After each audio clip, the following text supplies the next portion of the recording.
Mesmerizing wedding collection. Tejaswini by Chungat Jewelry. Edassery jewellery Kalady.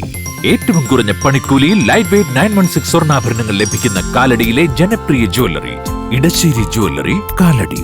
Ration വ്യാപാരികൾ നേരിടുന്നത് കടുത്ത പ്രതിസന്ധിയെന്ന് all Kerala retail ration dealers association. സർക്കാർ ഇടപെട്ട് വിഷയത്തിൽ അടിയന്തര പരിഹാരമുണ്ടാക്കിയില്ലെങ്കിൽ റേഷൻ കടകൾ അടച്ചിട്ട് അനിശ്ചിതകാല സമരം ആരംഭിക്കുമെന്ന് അങ്കമാലിയിൽ ചേർന്ന സ്റ്റേറ്റ് എക്സിക്യൂട്ടീവ് യോഗം മുന്നറിയിപ്പ് നൽകി.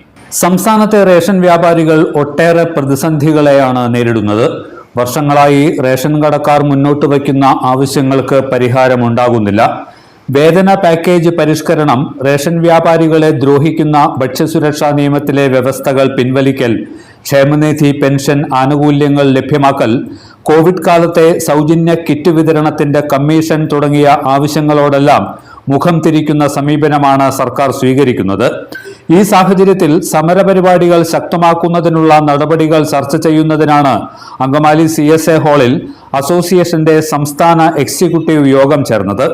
സർക്കാരിന്റെ ശക്തമായ ഇടപെടൽ ഉണ്ടാകാത്ത പക്ഷം വൈകാതെ തന്നെ റേഷൻ കടകൾ അനിശ്ചിതകാലത്തേക്ക് അടച്ചിട്ടുകൊണ്ടുള്ള സമരത്തിന് വ്യാപാരികൾ നിർബന്ധിതരാകുമെന്ന് all Kerala retail ration dealers association സംസ്ഥാന പ്രസിഡന്റും മുൻ MLAയുമായ ജോണി നെല്ലൂർ പറഞ്ഞു. റേഷൻ വ്യാപാരികളെ വളരെയധികം പ്രതികൂലമായി ബാധിക്കുന്ന പ്രധാനപ്പെട്ട 4 ഡിമാൻഡുകൾ ഗവൺമെൻറ് മുമ്പാകെ ഉന്നയിച്ചുകൊണ്ടാണ് ഈ സമരരംഗത്തേക്ക് റേഷൻ വ്യാപാരികൾ ഇറങ്ങിത്തിരിച്ചിരിക്കുന്നത്. ഡിമാൻഡുകൾ എന്ന് പറഞ്ഞാൽ കേരളത്തിൽ റേഷൻ വ്യാപാരികൾക്ക് നിരവധി ആവശ്യങ്ങളുണ്ടെങ്കിലും മൗലികമായ ഏറ്റവും പ്രധാനപ്പെട്ട 4 ആവശ്യങ്ങൾ. ഒന്നാമത്തേത് റേഷൻ വ്യാപാരികളുടെ വേതന പാക്കേജ് കാലോചിതമായി പരിഷ്കരിക്കുക എന്നുള്ളതാണ്. 2018 വേതന പാക്കേജാണ് ഇപ്പോഴും നിലനിൽക്കുന്നത്. അത് അപര്യാപ്തമാണ്. റേഷൻ വ്യാപാരിക്ക് കുടുംബജീവിതം മുന്നോട്ട് കൊണ്ടുപോകാൻ പോലും കഴിയാത്ത പശ്ചാത്തലമാണ്. അതുകൊണ്ടാണ് അത് കാലോചിതമായി പരിഷ്കരിക്കണമെന്നുള്ള ഒന്നാമത്തെ ഡിമാൻഡ്. 6 കൊല്ലമായി ഞങ്ങളിത് ആവശ്യപ്പെടുന്നത്. രണ്ടാമത്തെ ഡിമാൻഡ് KTPDS, ഈ ഭക്ഷ്യസുരക്ഷാ നിയമം വന്നപ്പോൾ KRO റദ്ദാക്കി KTPDS എന്ന ആക്റ്റാണ് നിലവിൽ വന്നത്. ആ ആക്റ്റിൽ റേഷൻ വ്യാപാരികളെ ദ്രോഹിക്കുന്ന ഒട്ടേറെ വ്യവസ്ഥകൾ കടന്നുകൂടിയിട്ടുണ്ട്.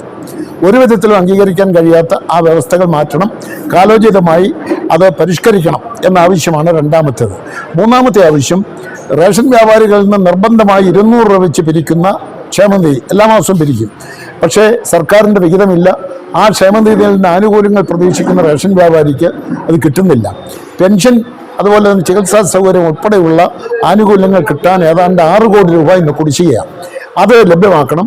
ക്ഷേമനിധി ആനുകാലികമായി ശക്തിപ്പെടുത്തണം. അതിന് ഗവൺമെൻറ് വിഹിതം കൂടി ഇട്ടുകൊണ്ട് അത് പരിഷ്കരിക്കണം എന്നാണ് ഒരാവശ്യം. അപ്പോൾ ഇങ്ങനെയുള്ള ആവശ്യങ്ങൾ ഉന്നയിച്ചുകൊണ്ടാണ് മറ്റൊന്ന്, ഞങ്ങൾ കിറ്റ് കമ്മീഷൻ ലഭിക്കാൻ കഴിഞ്ഞ കോവിഡ് കാലത്ത് 13 മാസം ഞങ്ങൾ സൗജന്യ കിറ്റ് റേഷൻ കടകളിലൂടെ വിതരണം ചെയ്തു. ഏതാണ്ട് 86 ലക്ഷം ആളുകൾക്ക് അന്ന് കിറ്റ് കൊടുത്തവരാണ് ഞങ്ങൾ. 2 മാസത്തെ കിറ്റിൻ്റെ കമ്മീഷൻ മാത്രമാണ് ഞങ്ങൾക്ക് നൽകിയത്.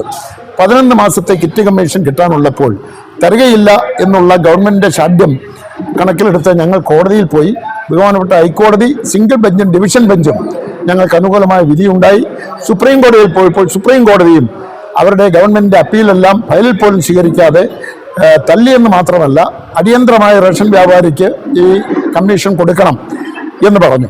എന്നാൽ കോടതി വിധി ഉണ്ടായ ശേഷം 1 മാസത്തെ കമ്മീഷൻ മാത്രമാണ് ബഹുമാനപ്പെട്ട ഗവൺമെൻറ് തന്നത്. 10 മാസത്തെ കമ്മീഷൻ ഇനിയും കിട്ടാനുണ്ട്.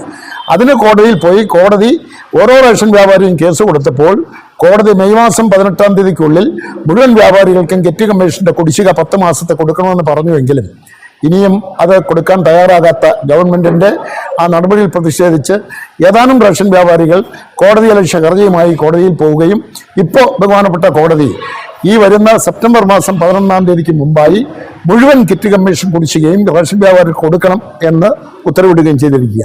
ഈ ഉത്തരവ് പാലിക്കാൻ ഗവൺമെൻറ് തയ്യാറാകുമെന്ന് ഞങ്ങൾക്ക് പ്രതീക്ഷയില്ല. ഇങ്ങനെയുള്ള സാഹചര്യങ്ങൾ ഒക്കെ കണക്കിലെടുത്ത് ഞങ്ങൾ മുൻകൂട്ടി ഗവൺമെൻറ് നോട്ടീസ് കൊടുത്ത് മാർച്ച് മാസം 7-ാം തീയതി സംസ്ഥാനവ്യാപകമായ കടയടപ്പ് സമരം നടത്തി. ജൂലൈ മാസം 8-9 തീയതികൾ സംസ്ഥാനവ്യാപകമായി 2 ദിവസം കടയടച്ചിട്ട് തിരുവനന്തപുരത്ത് രാപ്പകൽ സമരം നടത്തി. എന്നിട്ടും ഗവൺമെൻറ് ഒരു ചർച്ചയ്ക്ക് പോലും തയ്യാറാകാത്ത പശ്ചാത്തലത്തിൽ അനിശ്ചിതകാലത്തേക്ക് റേഷൻ കടകൾ അടച്ചിട്ട് സമരം ചെയ്യുമെന്ന് ഞങ്ങൾ നോട്ടീസ് കൊടുത്തു.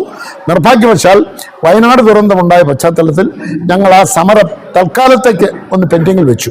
പക്ഷേ ഞങ്ങൾ സമരരംഗത്ത് തന്നെയാണ്. എന്നാരംഭിക്കും? അനിശ്ചിതകാല കടയടപ്പ് സമരത്തിലേക്ക് പോകേണ്ടി വരും എന്നുള്ള കാര്യത്തിൽ യാതൊരു സംശയവുമില്ല. ഇന്ന് ഞങ്ങളുടെ നേതൃയോഗം ഈ അങ്കമാലിയിൽ യോഗം ചേരുമ്പോൾ ഇപ്പോൾ ഉച്ചവരെയുള്ള ചർച്ചയിൽ പൊന്തി വന്ന അഭിപ്രായം, ഒരു കാരണവശാലും സമരരംഗത്തു നിന്ന് പിന്നോട്ട് പോകാൻ കഴിയില്ല.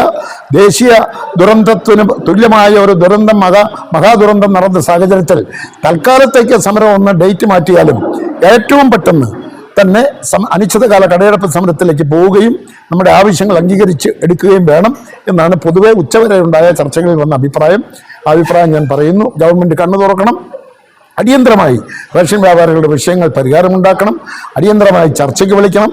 ഈ വിഷയങ്ങളിൽ പരിഹാരമുണ്ടാക്കുവാൻ ഗവൺമെൻറ് തയ്യാറായില്ലെങ്കിൽ യാതൊരു സംശയവും വേണ്ട, അനിശ്ചിതകാല സമരത്തിലേക്ക്, കടയടപ്പ് സമരത്തിലേക്ക് പോകുവാൻ ഞങ്ങൾ നിർബന്ധിതരാകും. സംസ്ഥാന വൈസ് പ്രസിഡന്റ് മോഹനൻ പിള്ള അധ്യക്ഷനായിരുന്നു. General secretary T Muhammad Ali, working president Johnson Vilavinal, സംസ്ഥാന organising secretary K D Roy, ജില്ലാ പ്രസിഡന്റ് വി വി ബേബി, ജില്ലാ secretary Shelly Puthussery, V Joseph Kottayam, B Unnikrishnapillai, P Pavithran, A Rahim എന്നിവർ പ്രസംഗിച്ചു. സംസ്ഥാന ജില്ലാ ഭാരവാഹികൾ യോഗത്തിൽ പങ്കെടുത്തു. എല്ലാത്തരം അഴുക്കിനെയും തുടച്ചുമാറ്റി സുഗന്ധം പരത്താൻ ഇനി എന്നെന്നും ഓർമ്മ പെർഫ്യൂംഡ് ക്ലീനിംഗ് ലിക്വിഡ്. വീടെന്നും സ്വർഗമാക്കാൻ ഓർമ്മ products. MV Jacko Jewelers, Angamali.